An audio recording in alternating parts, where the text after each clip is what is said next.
Welcome to a week of dinners where I gather ingredients from my pantry and my freezers and I feed my family for the week without going to the grocery store. You watched my stock up video, and other than the dairy items we might need on occasion, I am not going to be going to the grocery stores for the most part. I do make exceptions for maybe birthday dinners or special occasions that might come up throughout the winter season.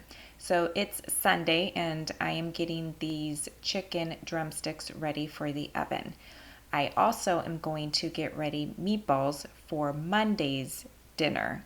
I do not like coming in on Monday having to stand over the stove and cook any meal that takes any longer than probably 30 minutes. Something about Mondays, I don't know what it is. I just really don't like the thought of coming home to cook. So I'm getting the bulk of what I know will take up my time for Monday's dinner. We're having Swedish meatballs, but it's more of like a casserole bake.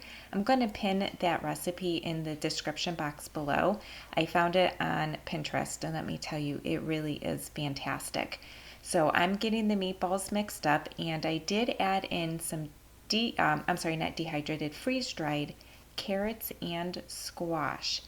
Any chance I get to hide nutrition into my meals, I absolutely do, because my nephew is extremely picky. He has a very difficult time with a lot of textures in foods, and so unfortunately nutrition tends to be absent from a lot of the items that he does enjoy, and so sometimes I can sneak things in there without him knowing, and he really enjoyed this meal. So I was happy to find something that I could gather up for him, make it nutritious and enjoyable. So I'm getting all of that mixed today. This made so much that I was able to use a pan for dinner Monday night, and then I was able to freeze another pan to have later on for another meal. And that is typically what I like to do, is make enough to, eat one night and have again another night. I realized as I was mixing that I forgot to put my eggs in, so I have my lovely assistant husband helping me crack eggs. I didn't want to take my gloves on and off, so he came over and cracked those eggs in there for me. The Swedish meatball casserole is really good. It took a little bit longer even to make that following night than I maybe would have really wanted, but I would say all in all it came together within a half hour or so. So I'm just going to get these meatballs into the oven, and I'm sorry, I don't cook them tonight. I'm sorry. Scratch what I said. I'm getting that one into the fridge and the other one into the freezer. And so that's Sunday night's dinner. We've got the Spanish rice, sourdough bread, drumsticks, and home canned, homegrown green beans. That was Sunday's dinner. So here's where we're cooking the Swedish meatballs. I start by cooking them on the stovetop, getting them really nice and brown. They probably are considered more or less pretty much cooked all the way through, but they do finish off in the oven. So you don't really have to make sure that they are completely cooked all the way through. You just want to get a really nice good brown on your meatballs first. I used a mixture of beef and pork, and so this is also another opportunity to really render out a lot of the grease that might be in your pork as well. I have a pot of noodles on the stovetop cooking. I chose to use medium size shells for this recipe, and for the rest of the casserole you're pretty much just making a roux for the sauce with beef gravy, with beef stock, and a couple extra spices thrown in there. Your noodles help to soak up the rest of the broth in there to thicken it up. You add your meatballs and then throw it into the oven just to kind of finish cooking off for about 10-15 minutes. It probably could have cooled down a little bit than the time that we gave it, but we were pretty hungry. So I am plating up my dinner. We served it with the rest of the sourdough bread that I made earlier in the week, and we are going to have some edamame for our vegetable on the side. My husband wanted to show you how he plated up his dinner, kind of a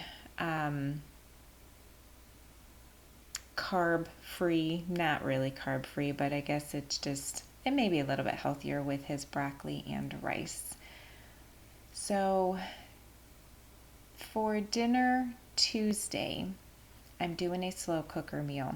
It's essentially going to be a smothered pork chop recipe with onions and stewed apples. It was okay. It was not my favorite. I did take a suggestion from a viewer, and I added a jar of my home canned apples, apple butter into there. The flavor was really good. I will use a different cut of meat the next time. The pork chops were just a little too dry for my liking, and I'm not a fan of this particular slow cooker that I have. My pork was tender, even though it was kind of dry, but my onions weren't really cooked, and I have that issue a little bit later on with a different meal. I can't figure it out. Okay, list of ingredients for the beef and barley. We are going to use a sirloin tip roast. If you watched my Holy Cow video, we talked about some of the cuts of meat I have a hard time using, and so instead of going towards my typical cut of meat, I thought, nope, this would be perfect to use in something like this since it will cook all day long in the slow cooker. I do not have fresh carrots, and I am okay with that because I'm going to use my dehydrated carrots. They are small, however, they do get a little bit bigger, of course, as they hydrate, they will plump up, but if I feel like we want substantial carrot sizes in the stew, I can just open up some canned carrots to add to it. So I'll go a little light on the carrots, but I think this will be just fine. And then to add in a little bit more, I have just some dehydrated mix of green beans, carrots, peas, and corn. I like just to add this into all sorts of dishes. It's really especially good for a pot pie. We of course need pearl barley, some Dijon mustard, tomato paste, thyme, onion, garlic, potatoes that are definitely going to need to be used up. So within this next coming week, whether it's this weekend or the following, I'm going to preserve the rest of those potatoes in some fashion. Some red wine. I'm just going to do 1 jar of crushed tomatoes. Salt, pepper. I don't have fresh mushrooms, and I don't want to use my canned mushrooms, so I'm just going to use my dehydrated shiitake mushrooms for this. A bay leaf, some beef stock, bacon grease because I will be searing the meat first, and then in the fridge defrosting I have the homemade beef stock that I made using the bones that I received from the steer this year. And that is going to be dinner tomorrow. So I'm going to cut the potatoes, the onion, get the garlic ready, get everything ready and into the slow cooker except for the barley, and then I will bring the insert out and put that in my fridge and let it sit overnight. That way tomorrow morning I just have to put this into the slow cooker, add my barley, turn it on, and leave.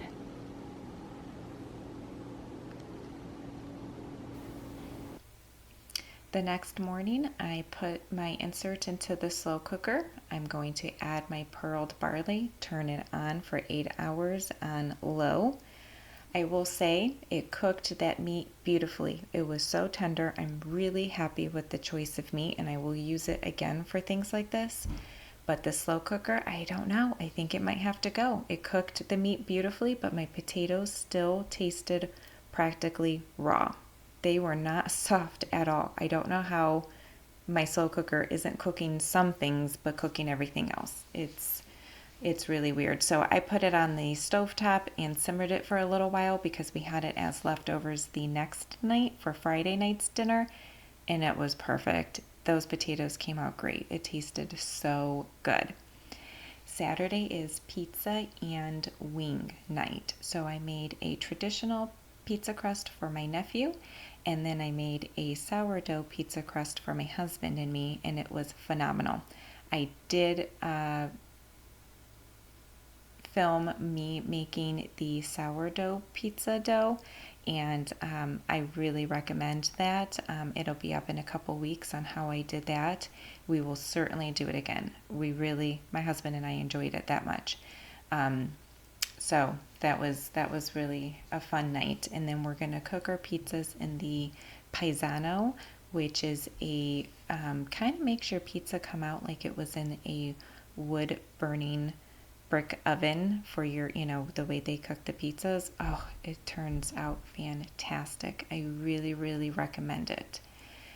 This one was a little too big, but it still did the job. My nephew gobbled up this pizza. My husband even had a couple slices from the traditional pizza as well. So it turned out really good.